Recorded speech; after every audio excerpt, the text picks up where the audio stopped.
श्रावण सोमवार का नाम सुनते ही मन अपने आप भोलेनाथ की ओर खिंच जाता है। वो नीलकंठ जिन्होंने संसार का सारा विष पीकर भी मुस्कुराना नहीं छोड़ा। वो भोलेनाथ जो एक लोटा जल से भी प्रसन्न हो जाते हैं।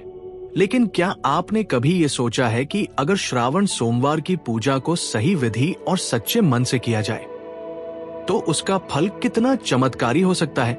आज मैं आपको बताने जा रहा हूं। श्रावण सोमवार की पूरी पूजा विधि बिल्कुल शास्त्रों के अनुसार। एक एक चरण इस तरह समझाऊंगा कि इस बार की पूजा आपके जीवन को बदल कर रख देगी। श्रावण सोमवार के दिन सबसे पहले उठें ब्रह्मा मुहूर्त में, यानी सूरज उगने से पहले सुबह 4 से 6 बजे के बीच। फिर स्नान करें और स्वच्छ वस्त्र पहने, सफेद या पीले रंग के।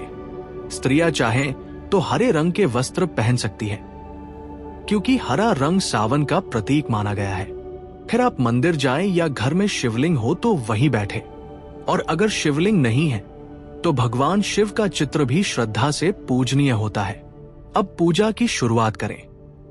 सबसे पहले शिवलिंग पर गंगाजल चढ़ाएं, फिर पंचामृत तैयार करें। दूध, दही, घी, शहद और जल मिलाकर और उससे अभिषेक करें। इसके बाद फिर से शुद्ध जल से शिवलिंग को स्नान कराएं। अब शिवलिंग पर बेल पत्र चढ़ाएं। 3 पत्तियों वाला बेल पत्र होना चाहिए, और अगर उस पर नमः शिवाय लिखकर अर्पण करें तो उसका फल 1000 गुना अधिक मिलता है। फिर चढ़ाए धतूरा, भांग, सफेद फूल, चंदन और शुद्ध जल। इसके बाद बैठ जाइए शांत मन से और शुरू कीजिए नमः शिवाय का जप। कम से कम 1 माला यानी 108 बार।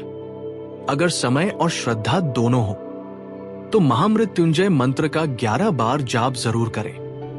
त्र्यंबकम यजामहे सुगंधिन पुष्टिवर्धनम उर्वारुकमिव बंधनान मृत्युर्मुक्षीयम मामृतात्। अब शिव चालीसा या रुद्राष्टक का पाठ करें और उसके बाद 5 से 10 मिनट तक मौन रहकर ध्यान करें। आंखें बंद करें और केवल सांसों की गति महसूस करें। यही वो क्षण होता है जब शिव के साथ सीधा जुड़ाव बनता है। यही वो पल है जब आप कुछ नहीं कहते और फिर भी शिव सब सुन लेते हैं। अब कुछ बेहद जरूरी बातें जान लीजिए। तुलसी का पत्ता, केतकी का फूल, लाल फूल और मसालेदार वस्तुएं कभी शिवलिंग पर अर्पित नहीं करनी चाहिए। ये सब शिव को अप्रिय है। पूजा के समय मोबाइल, तेज आवाजें या शोरगुल से बचे, क्योंकि शिव ध्यान के देवता है। उन्हें मौन प्रिय है। अगर आप व्रत रख रहे हैं तो दिन भर फलाहार करें और शाम को दोबारा पूजा करें। और अगर व्रत नहीं रख पा रहे तो कम से कम दिन भर अपने आचरण को शुद्ध रखें। किसी का अपमान न करें, क्रोध से बचें और हर स्थिति में शांत रहें। यही असली व्रत है। श्रावण सोमवार का ये व्रत कोई साधारण कर्म नहीं है। ये एक ऊर्जावान साधना है, एक ऐसा अनुभव है जो आत्मा को परमात्मा से जोड़ता है। जब आप नमः शिवाय को अपने हृदय से जपते हैं तो वो केवल ध्वनि नहीं रहती, वो शिव से सीधी प्रार्थना बन जाती है।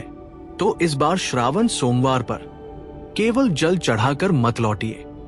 इस बार शिव को भीतर से पुकारिए, पूरी श्रद्धा, पूरी निष्ठा से, क्योंकि जब शिव प्रसन्न होते हैं तो भाग्य खुद रास्ता बदल देता है। हर हर महादेव।